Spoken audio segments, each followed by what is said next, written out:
Di ba? O pakinggan nyo si Roque, mga bossing. O, gagalit. ng Tatay Digong para maging abogado. Ayan, nagagalit to kay Kopman, mga kababayan. Di ba? Kasi ka daw, kung ano-ano lang ang ginagawa ni Kopman, puro paligoy-ligoy, puro paligoy-ligoy at nasabihan pa siya na baliw. Si Roque, inaaway, pakinggan nyo. Well, siguro, hindi ako magsasalita ng ganito kung hindi tinawag na crazy idea ito. Oh. Pasensya na po sa mga dayuhan na binabayaran ng Tatay Digong para maging abogado. Kami mga Pilipino po, meron po kaming malasakit maski walang bayad. Lalong-lalo na yung mga gaya ko na nanungkulan na kay Tatay Digong at sinakripisyo ang lahat sa kanyang buhay para kay Tatay Digong. Hindi, ako mga kababayan, hindi ako believe kay Roque. Pero kung si Roque talagang mas kinuha nila kaysa kay Kopman, tingin ko kahit papaano may laban dahil eto si Roque kahit papaano simula't umpisa alam niya. Si Kopman halatang halata na nangangapalang ho. 'Di ba? Pupuntahan ko kakausapin ko ang Pangulo ng Pilipinas para palayain na wag nang mamagitan sa ICC at kay dating Pangulong Duterte, anak ng tokwa. Sabi ni Juliana Opelanyo, namemera lang ang abogadong yan, ubos ang yaman ni Sara kay Kopman pag umabot ng 8 taon ang kasong yan. Imagine niyo na lang po mga boss. No, sa 10 buwan, 1.5 billion. So dumagdag ka pa ng 2 buwan plus 300 million yun. 1.8 million isang taon.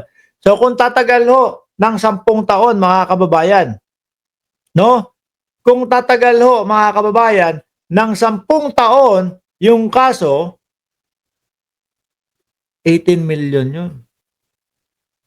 18 billion po yun mga bossing. Ang tanong natin, no, saan kaya nakukuha yung perang ganun? 150 million per month. No? Sabi naman daw po ni Pulong, 18 billion? Ha? Okay. Yakang-yaka. Di ba, Boss Pulong? Yakang-yaka. Kaya dapat siguro si Boss Pulong magpatayo na ng kanyang beer house. Para hindi na iinit ang ulo, hindi nakukuha ng kung ano-ano pa.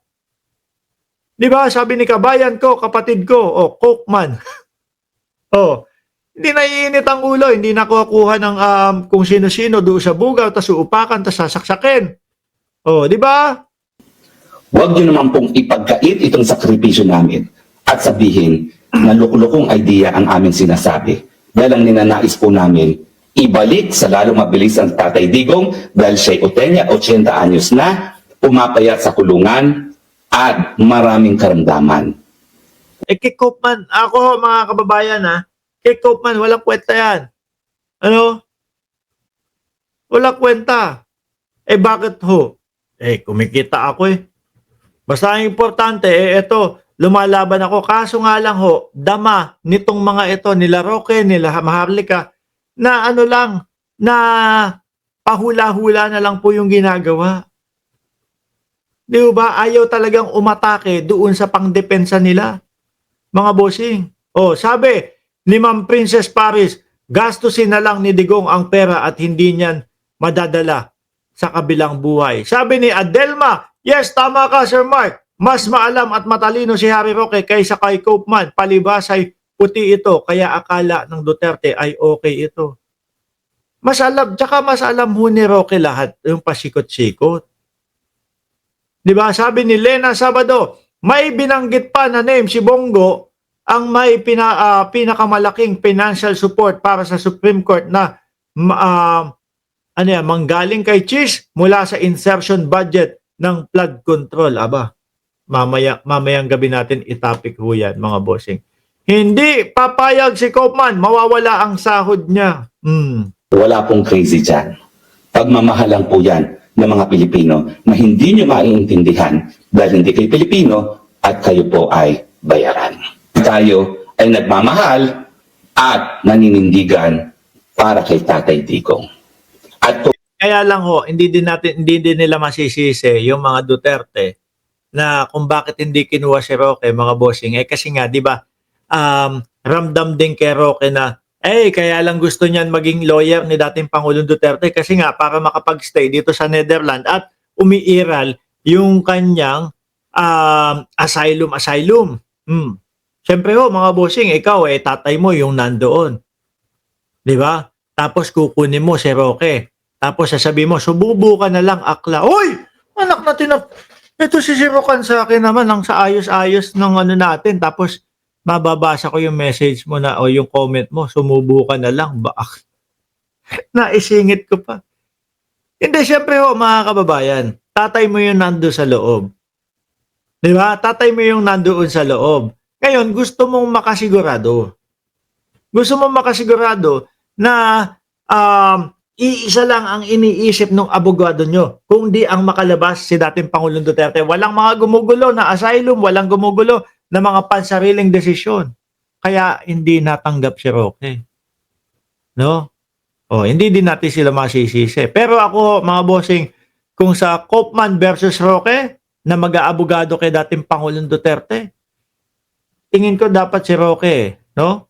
Kaya lang nga, yun nga, mas gugustuhin ni Roque na ma-asylum siya. Siyempre, isasalba niya ang kanyang sarili, which is ayaw nung mga Duterte, yung gano'n na mahahati ang atensyon. Kung yan po talaga ay crazy idea, well, mga kababayan, I openly accept I am crazy Uy. for being loyal and for loving.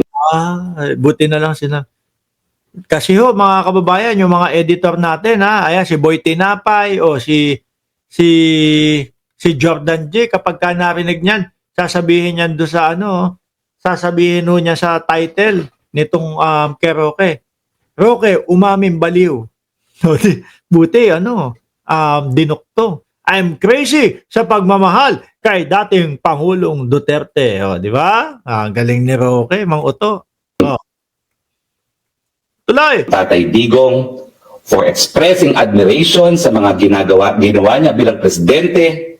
Crazy po talaga ako dahil naniniwala ako na si Tatay Digong ay ang naging pinakamagaling na presidente ng Pilipinas dahil umunlad ang ekonomiya, nagkaroon tayo ng tapat na panlabas na relasyon. Oy, ano pinagsasabi mo yan? Umunlad? Asan ang umunlad na Pilipinas? Ganun pa din po ang buhay ng mga Pilipino. Di ba? Tapat na panlabas na relasyon saan? Sa China? Halos ipagduldulan nyo ang Pilipinas sa China, tapos tapat na parelasyon ng China? Pinagsasabi mo dyan? Inuna ang interes ng Pilipinas at siyempre nagbigay ng kapayapaan sa ating mga komunidad. Kapayapaan. 3 taong gulang, patay. 17 anyos na gulang na mag-e-exam bukas, patay. Kapayapaan. Sagot naman po nung mga ni Bato de la Rosa, shit happens. Collateral damage. Tahimik pa yun, ha? Tapos ito, kung pagkukumparahin po natin, mga boss chief amuser, yung mga nahuhuli sa panahon po ni dating Pangulong Duterte at yung mga nahuhuli sa panahon po ni Bongbong Marcos, 10 beses po, mga kababayan, yung dami ng nahuhuli dito sa panahon ni Pangulong Bongbong Marcos na mga illegal na droga. Di ba, Mabel Santos Kawilan? At Renato Enorino, Roque, wala ng pogo, wala ka ng datong, milyong kita. Wala na ding pogi. Huwag kayong mag-alala, sabi ni Roque, huwag kayong mag-alala. Pagdating ko sa oblo, kaliwat kanan, bloodbath ang makukuha.